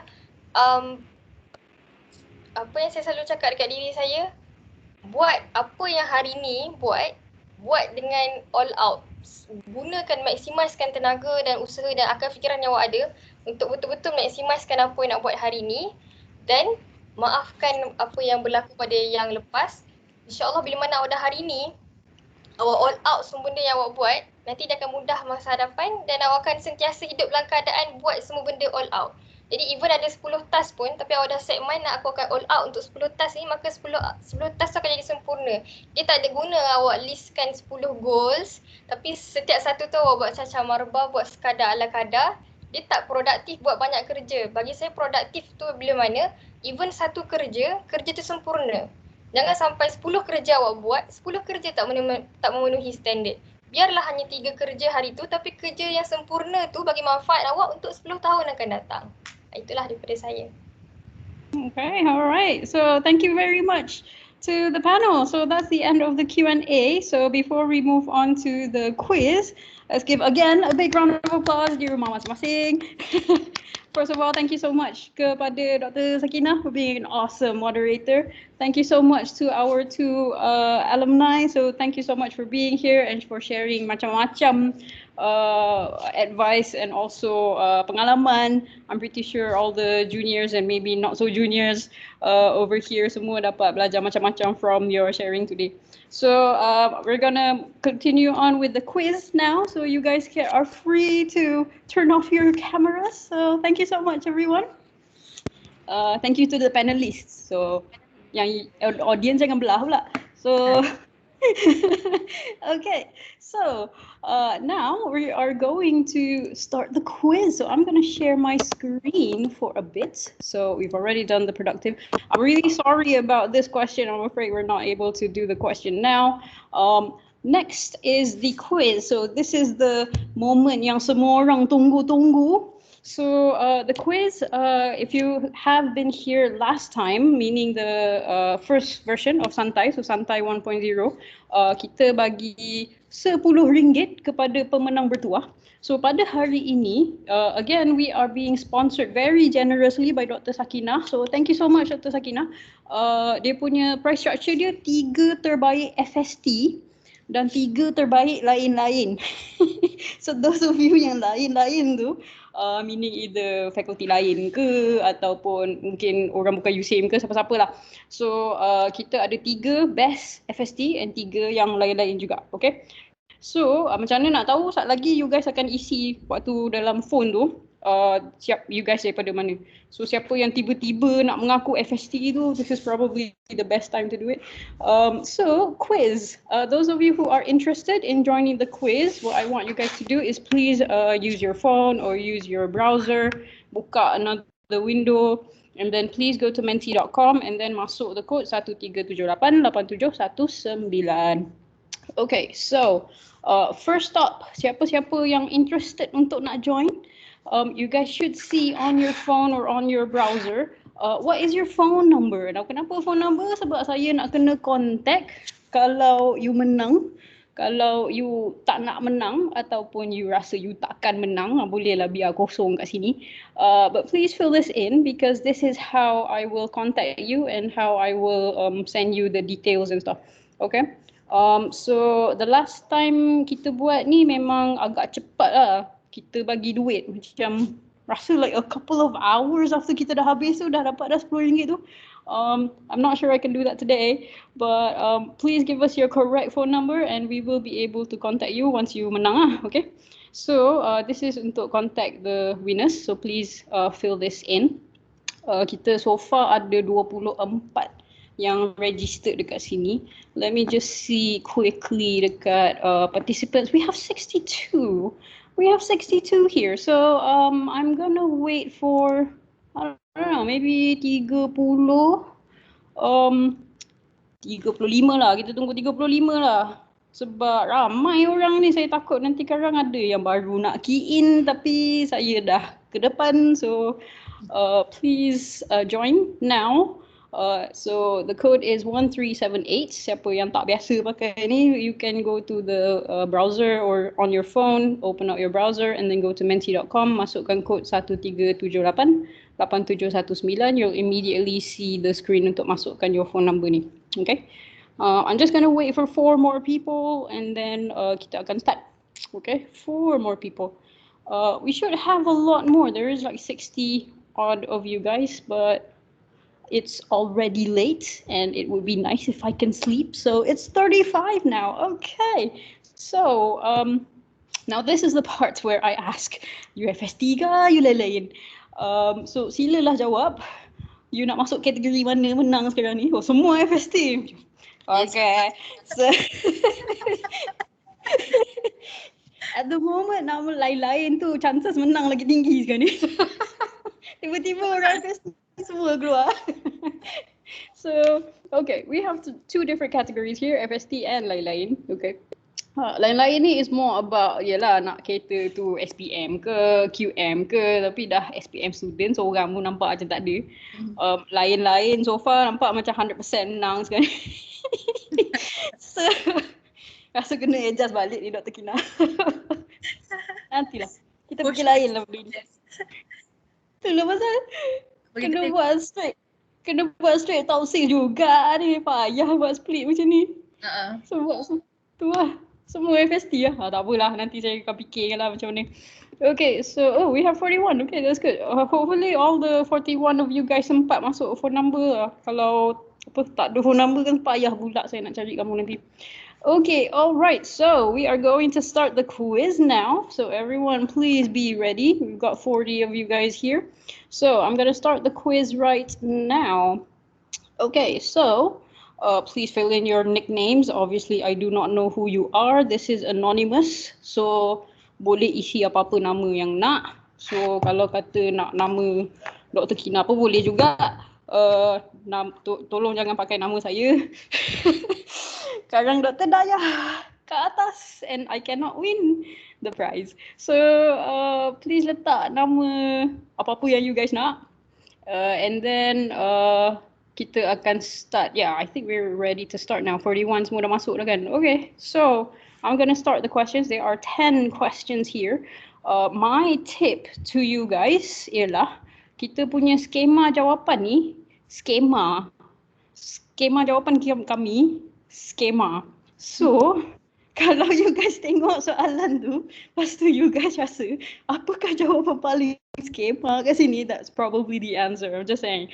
So, hopefully I have fixed this quiz from the last time, those of you who joined last time. So hopefully this is not going to break, but if it does, please let me know. Hopefully this is going to work okay. So I am going to start the quiz now, okay? So first question is starting in 3, 2, 1, go. Okay, so question number 1. Mengapakah pengurusan masa sangat penting? Mengapakah pengurusan masa sangat penting? Masa yang berlalu tidak akan berulang. Masa itu emas. Kita tidak boleh membazir masa. Masa itu sangat berharga. Mana satu jawapannya? Which one is the answer? 4, 3, 2, 1. Time's up. Okay, so semua ada. Jawapan dia. Masa itu sangat berharga. Masa itu sangat berharga. So, kenapa masa itu sangat berharga tapi dia bukan emas? Sebab Soalan tu kami yang set. So this is the answer. So masa itu sangat berharga. Masa itu tidak akan berulang tu, ya betul. Tapi kadang-kadang you ada masa 2-3 jam tapi you guys still decide untuk tengok Netflix juga pasal you guys rasa that is the best use of your time. So it's not really about masa berulang. Given the time, what are you gonna do? Okay, so that's why masa itu sangat berharga. It's very, very valuable. So lebih berharga daripada emas lah kiranya. So question number 2. Okay, so question number 2. Situasi yang manakah menunjukkan penggunaan masa yang bijak? Situasi manakah menunjukkan penggunaan masa yang bijak? Daniel membaca komik, Lali membuat video TikTok, Ain membuat kerja sekolah. Ain, Ali bermain di padang. Mana satu jawapan dia? Manakah yang betul? Okay, so time is up. Dah petik nama Ain pun ada seorang juga yang petik Daniel. Very good everyone. So this is the correct answer. Membuat kerja sekolah. Okay, so leaderboard. Oh, ada Arif FST. Oh, bagus Arif. Tak payah check pun tahu dah FST je. Arisa Aira is number 1 so far. So well done. Sangat sengit baru 4 point. That's very, very close. Okay, so next question. Question number 3. Okay, so this question is, boleh tengok phone. Berikut adalah kebaikan mempunyai jadual harian di rumah kecuali aktiviti seharian lebih terancang, masa dipenuhi dengan aktiviti berfaedah, rasa gembira kerana tidak membuang masa, tidak seronok kerana terikat dengan jadual. So, yang mana yang kecuali? Which one is wrong? Which one is not kebaikan? Okay. Everyone has voted. Very good. Very nice. Tidak seronok. Okay. Which one is not a kebaikan? Kenapa yang lain? Ada yang That's okay. I don't know who you are. So, alright. So, tidak seronok dengan terikat tu, that is the wrong answer. The schema is, that's the wrong answer. Alright. So, next question. Question number 4. Okay. Question number 4. Okay. Bagaimana cara jadual waktu yang tidak berkesan? Tidak berkesan. So, tampalnya di ruang belajar, jadual waktu dihias dengan cantik dan kemas, mendapat sokongan dari ibu bapa, atau tulisan pada jadual waktu kecil dan tidak jelas. So, which one is tak berkesan? Which one is tak berkesan? Very good. Ni 4 orang belakang ni macam sengaja. Tak apa. Tulisan kecil dan tak jelas is not helpful if you have a jadual. I know you guys might think you ada 10 benda nak fit dalam jadual tu. The way to do it is not to have tulisan kecil supaya boleh muat 10 benda. The thing is to have a bigger jadual supaya boleh muat 10 tu. Okay? You boleh beli buku yang 1 page tu semua 1 page tu 1 hari aja. So it's not, don't do the small tulisan. Alright, so leaderboard. Okay. Alright, very good. Arisa Aira nampaknya telah dipotong oleh Nurul. Well done Nurul. Okay, fastest was Hana J, tapi Nurul cumulative number 1 sekarang. So question number 5. Halfway through now. So question number 5. Alright. Berikut merupakan aplikasi pengurusan masa kecuali. So mobile apps.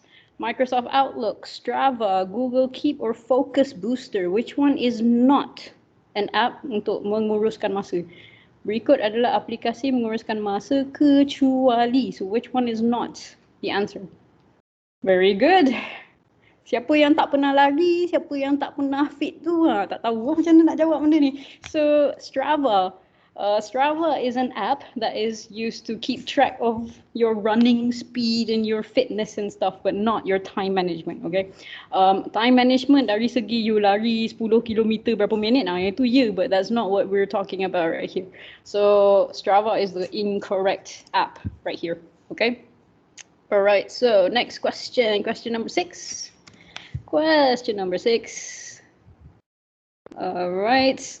All time management begins with what?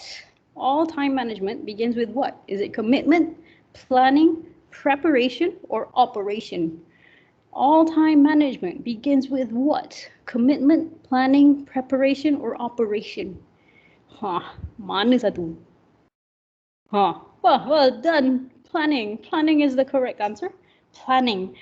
Commitment is required, but planning is probably the more important bit, because if you don't plan, there might be things that you don't want to commit to. So if it's just commitment, that you might feel like ada benda yang you betul-betul tak nak buat, but you still have to plan for it. So actually planning is actually more important here. So that's question number 6. So question number, leaderboard. So leaderboard, Arisa macam slow sikit tadi. Nurul nampaknya masih di atas. Fastest was Ada, but Nurul is still holding on to the top spot at the moment. So question number 7. Question number 7. Okay, ready? Okay, siapa di sebalik petikan berikut? Your time is limited, so don't waste it living someone else's life. Siapa yang cakap? Siapa cakap? Siapa yang cakap this quote? Your time is limited, so don't waste it living someone else's life. Was it Bill Gates? Was it Steve Jobs? Was it Elon Musk? Was it Albert Einstein? Sila tembak. Okay. Wah, tembakan semua sama rata nampaknya. Tembakan Steve Jobs yang kena. So Steve Jobs was the one who said this. So Steve Jobs, dia adalah pengasas kepada Apple. So he was the one that said your time is limited, so don't waste it living someone else's life. Okay. So dia nak you guys make sure that masa yang you pakai tu memang everything is about something yang bermakna lah basically. Don't waste it doing someone else's stuff. Alright, so next. Okay. Question number 8. Question number 8. Alright, so siapakah di sebalik petikan berikut? Again, we must use time as a tool, not as a couch. So who said this? Who said we must use time as a tool, not as a couch? Was it Bill Gates? Was it Steve Jobs? Was it John F. Kennedy? Was it Albert Einstein? Sila tembak again. So, wah, laju semua tembak, bagus. Ini bukan tembak, macam tahu betul ni, bagus. So John F. Kennedy was the one who said this. So John F. Kennedy was the American president long time ago, and he was the one who said this. We must use time as a tool, not as a couch. Okay, so well done. Okay, so leaderboard before the final set of questions. So Nurul nampaknya tak berjaya tembak tadi. Hamizah siap bagi tahu ISA semua, so senang nak cari dia. Well done Hamizah. Fastest was Aisar, but sikit lagi Aisar, sikit lagi. Okay, so the last 2 questions. Ready everyone? The last 2 questions. Okay, so question number 9. Question number 9. Okay, so pengurusan masa berkesan boleh membantu mencapai objektif berikut kecuali membantu anda membuat sesuatu ikut keutamaan, membantu anda menghindar perangkap masa, memberi anda kebebasan dan kawalan, membantu anda menilai kehidupan. Which one is not the objective that pengurusan masa is meant for? So basically you buat pengurusan masa, mana satu bukan objektif untuk pengurusan masa? Okay, correct answer is membantu anda menilai kehidupan. Okay, mungkin you rasa, why? Okay. Memberi anda kebebasan dan kawalan, mungkin you rasa macam kalau you urus masa, you rasa macam you tak bebas. But actually, if you want to make sure that you do as much as you can in your life, let's say that you dah start kerja nanti, katalah you mak orang, you nak pergi sekolah anak, you nak make sure yang you siapkan kerja office, you nak make sure you dah masak apa semua tu. Actually, if you do correct pengurusan masa, then you will feel bebas untuk buat whatever you want. Okay, so you nak buat 3 benda, boleh, pasal you know how to fix your time. Okay, so that's what this means, memberi anda kebebasan dan kawalan. Because a lot of you guys thought it's that. It's not. Menilai kehidupan tu, is, oh, you go to God, you baca Quran, well, all those stuff will help you untuk menilai kehidupan. So not necessarily pengurusan masa. Okay, so well done to the two people who got this one correct. So last question of this quiz. So the last question number 10. Question number 10. Ready, everyone? Okay, so berikut adalah situasi gagal mengurus masa kecuali. Berikut adalah situasi gagal mengurus masa kecuali. Sani bermain bola hingga waktu maghrib. Anis membuat kerja sekolah sambil menonton Netflix. Ahmad bangun tidur 10 pagi. Wani membantu ibunya membuat kerja rumah setelah menyiapkan tugas. Which one is it? Which one is it? Gagal. Very good. This was a double negative. Okay. So double negative bermaksud mana satu yang bagus lah. So bila double negative tu, Wani is the correct one. Walaupun Anis ni buat kerja, which is nice. Tapi I think we all know buat kerja sambil Netflix is not a good recipe. So that is not the answer. The correct answer is that one. Okay. So the leaderboard. So let's see who won. Okay. I think the fastest was Sarah. Let's see if Sarah can beat anyone. Hamiza, you're top. So well done. Congratulations to Hamiza.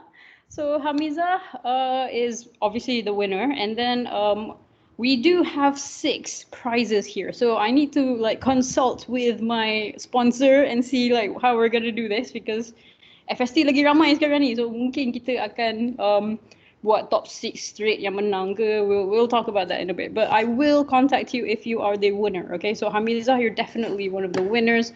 The tops, basically number 4 until 6 ni lah kita nak kena discuss dulu macam mana nak bagi ni ya. So top 6, we're gonna make sure that you guys get the prizes. Okay. Alright, so congratulations to the winners. Inshallah, we will send you your 10 ringgit into your bank accounts really soon. So that is the end of the quiz. So first of all, I'd like to give a big round of applause to everyone for being here. Thank you so much, you guys, for joining us and spending your time malam ni. I know malam dengan weekend ni nak relax apa semua, for you guys to show up and be with us is amazing. So thank you so much for your time and your commitment. Before we leave, it would be nice if you guys can just tell us what is the rumusan that you guys got from this talk. Apa yang you guys paling lekat lah dalam kepala about this entire talk tonight. Okay, so if you guys can go to your phones, tengok dekat your Mentimeter tadi, you can key in dekat situ what do you think that you learned lah from this talk. So what is the rumusan that you guys got from this talk? Okay. Okay, Dr. Daya, Wawa ada. Okay, suara saya double. Double. Okay je, saya dengar okay. Tak, saya yang dengar double.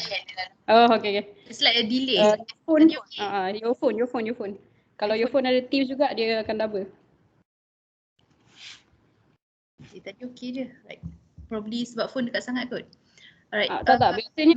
Biasanya saya akan force stop Teams dekat phone tu, nanti dia buang lah. No, I don't install Teams on phone. Oh, I see. Okay, alright. Storage very limited. Okay, don't give up. That's really good. So yes, begin lah. Okay, nak cakap sebab tadi Ain bagi tahulah sebab ramai kawan dia nak join actually. But dia orang tak boleh access. I see, alamak. Okay. Yang link yang saya bagi tu pun dia orang tak boleh masuk juga.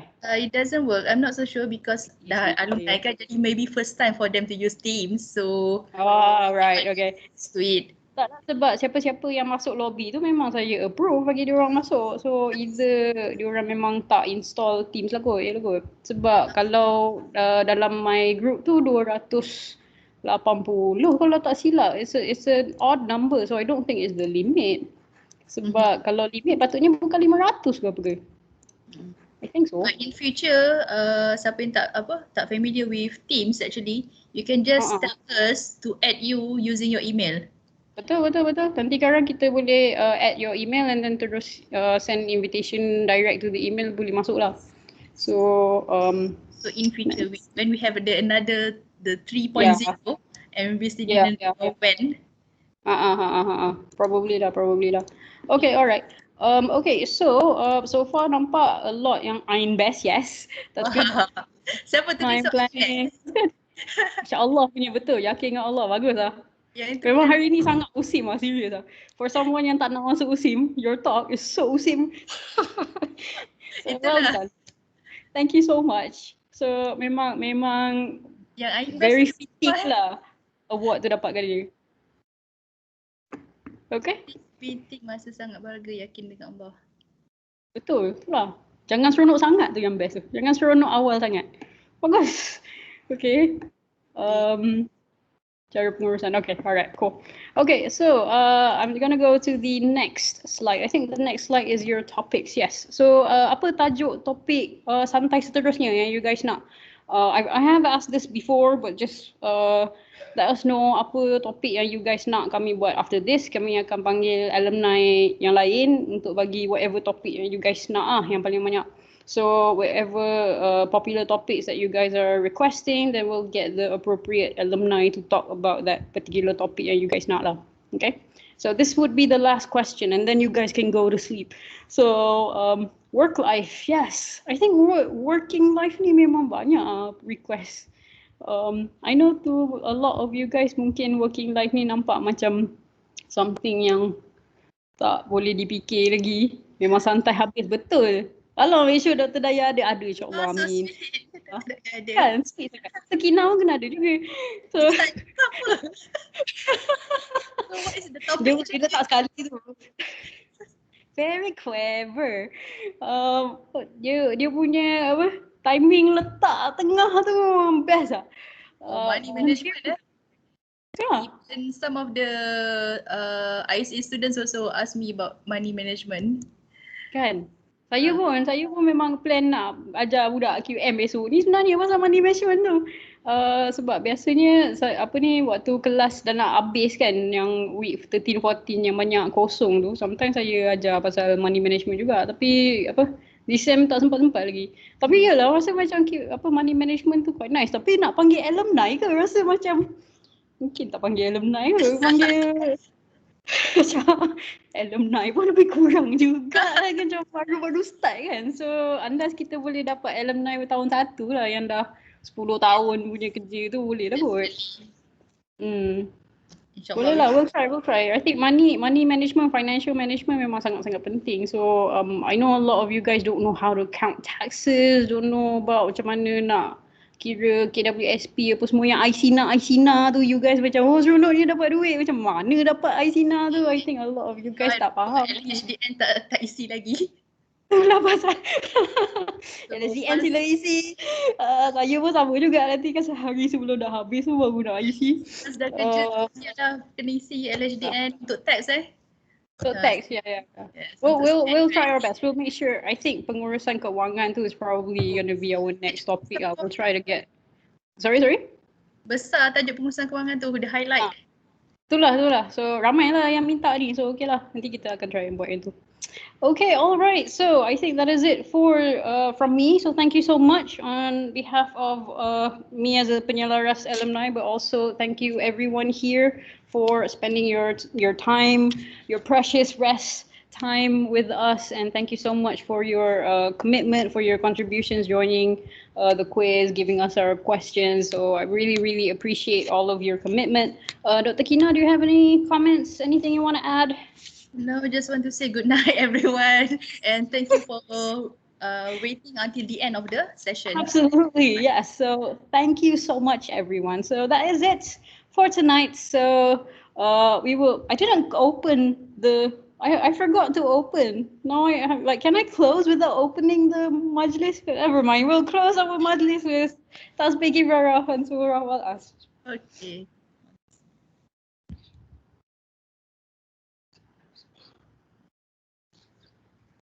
Okay, all right. So thank you very much, everyone. So have a good evening, what's left of it.